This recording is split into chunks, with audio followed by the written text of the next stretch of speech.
Afternoon. मैं मुकुल ज्योतिर्मयी diet संकाय सदस्य गुमला।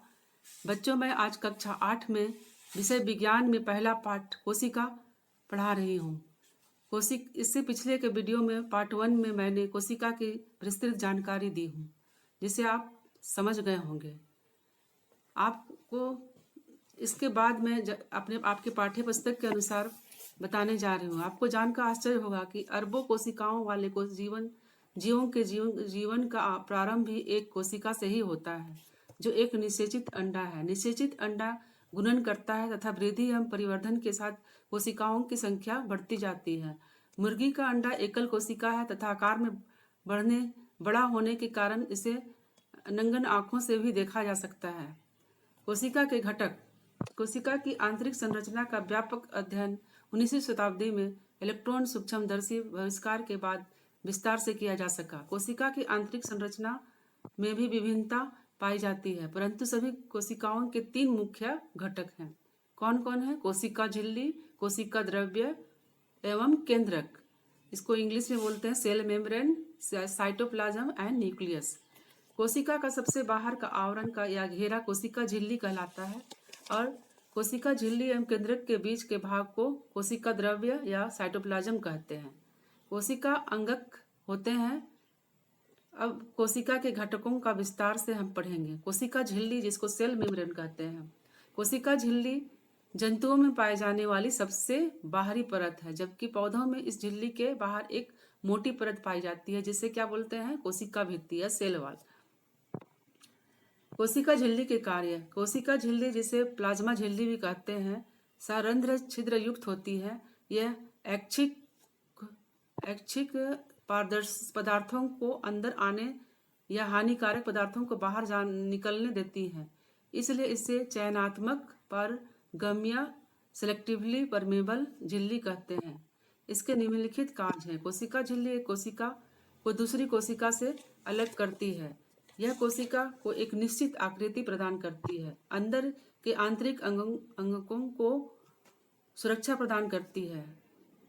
तो यहाँ जो चित्र देख रहे हैं जंतु कोशिका की है, जिसमें प्लाज्मा झिल्ली है, गोल्गी काय है, अंतःद्रवी जालिका, केंद्रिका, केंद्रक, कोशिका द्रव, माइटोकॉन्ड्रिया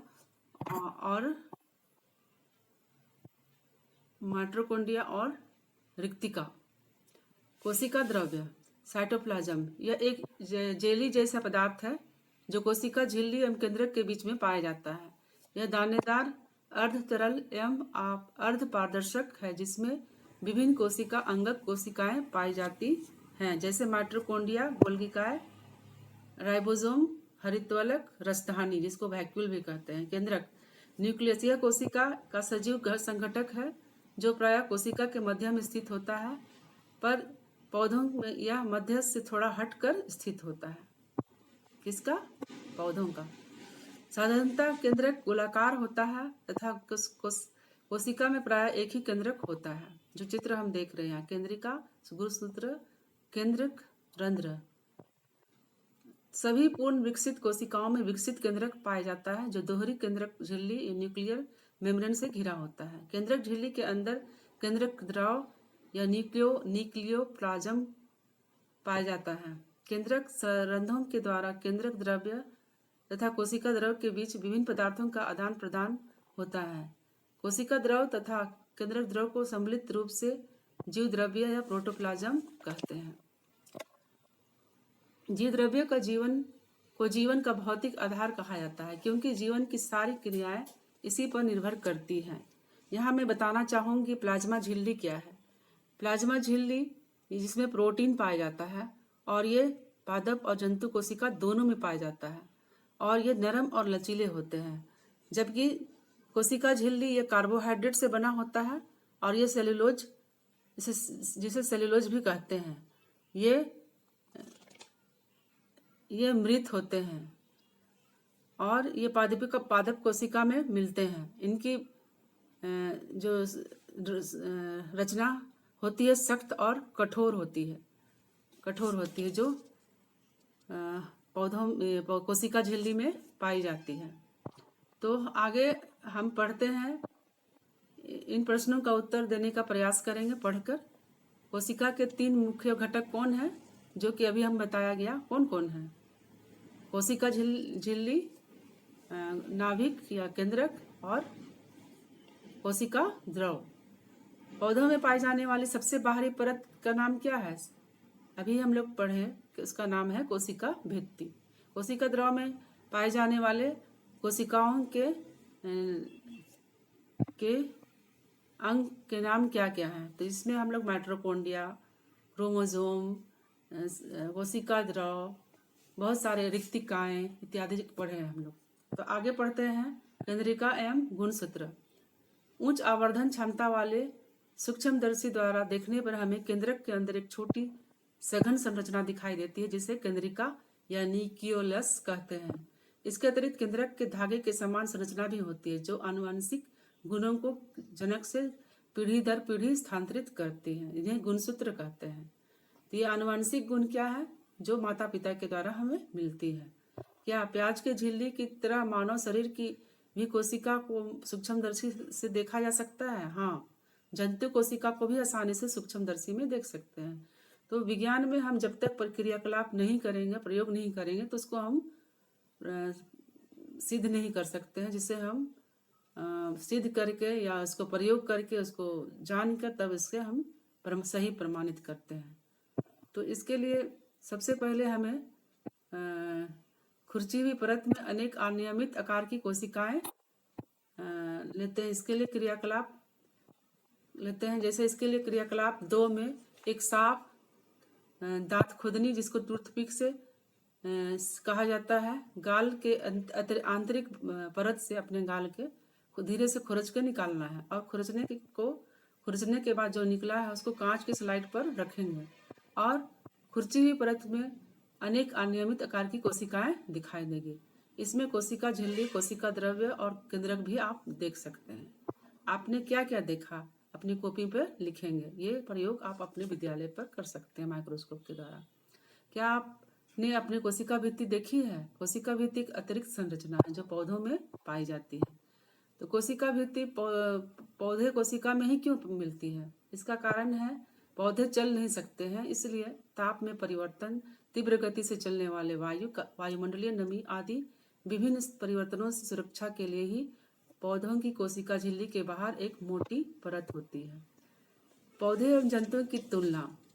अपने गाल तथा प्याज की झिल्ली में आपने कोशिकाओं को तो देखा। कोशिका द्रव खाली संरचना होती है जिसे वैक्यूल कहते हैं। आमतौर पर पौधों की कोशिका बड़ी रिक्तिकाएं पाई जाती हैं। पौधों में कोशिकाओं की रिक्तिकाएं क्यों बड़ी होती हैं? यहाँ जो हम चित्र देख रहे हैं, ये तो कोशिका है और एक पादप कोशिका है। जंतु कोशिका में और पादप कोशिका में क्या अंतर है? बहुत सारे अंतर हैं, जिसमें जंतु कोशिका में बाहरी परत कोशिका झिल्ली से बना है, जबकि पादप कोशिका में बाहरी परत किससे बना है? कोशिका भित्ति से, जो सबसे बड़ा अंतर है। दूसरा अंतर है इसके केंद्रक में। केंद्रक जो है जंतु कोशिका में बीच में पाया जाता है, पादप कोशिका में किनारे पाया जाता है। जंतु कोशिका में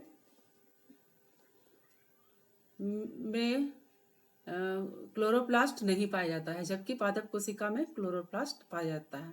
तो इस तरह वैक्यूल जो है, रसधानी है, वो जंतु कोशिका में छोटे होते हैं और पादप कोशिका में बड़े होते हैं। ये सब अंतर हैं जिसे हम अपने पाठ्य पुस्तक में पढ़ेंगे। जहाँ यहाँ इतने सारे जो दिए गए हैं, कोशिका भित्ति दोनों में क्या अंतर है, केंद्रक झिल्ली में क्या अंतर है, केंद्रक में क्या अंतर है, कोशिका झिल्ली में क्या अंतर है, कोशिका द्रव्य में क्या अंतर है, क्लोरोप्लास्ट है या नहीं, रसधानी या वैक्यूल्स है कि नहीं। तो ये हम लोग किताब में पढ़कर भी आसानी से इसको कर सकते हैं। तो हमने इस पाठ के दौरान क्या सीखा? कोशिका सभी जीवों की संरचनात्मक एवं क्रियात्मक इकाई है। रॉबर्ट हुक ने 1665 ईस्वी में सर्वप्रथम कोशिका की खोज की। कोशिका विभिन्न आकार, प्रकार एवं आकृति की होती है। कोशिका के 3 मुख्य संघटक होते हैं: कोशिका झिल्ली, कोशिका द्रव्य, केंद्रक। जीव द्रव्य जीवन की भौतिक आधार है। इसमें कोशिका द्रव एवं केंद्रक द्रव दोनों शामिल है। कोशिका भित्ति एवं क्लोरोप्लास्ट सिर्फ पौधों में ही पाया जाता है। कोशिका द्रव में पाए जाने वाले मुख्य कोशिका अंग, हरितवलक, माइटोकॉन्ड्रिया और राइबोसोम, राजधानी आदि है। इस तरह यह पाठ खत्म हो चुका। आप अभ्यास आप जो सवाल दिए हैं इनको पढ़कर अपने स्वाध्याय के दौरान बनाएंगे और अपनी कॉपी पर लिखकर अपने शिक्षक को दिखाएंगे। तो ये सारे जो क्वेश्चन दिए हुए हैं उन क्वेश्चन को आप अपनी कॉपी पर बनाएंगे और पादप कोशिका और जंतु कोशिका का सचित्र वर्णन करेंगे। इस तरह यह पाठ खत्म हुआ। धन्यवाद। अगले पाठ मैं अगले वीडियो में बताऊंगी। धन्यवाद।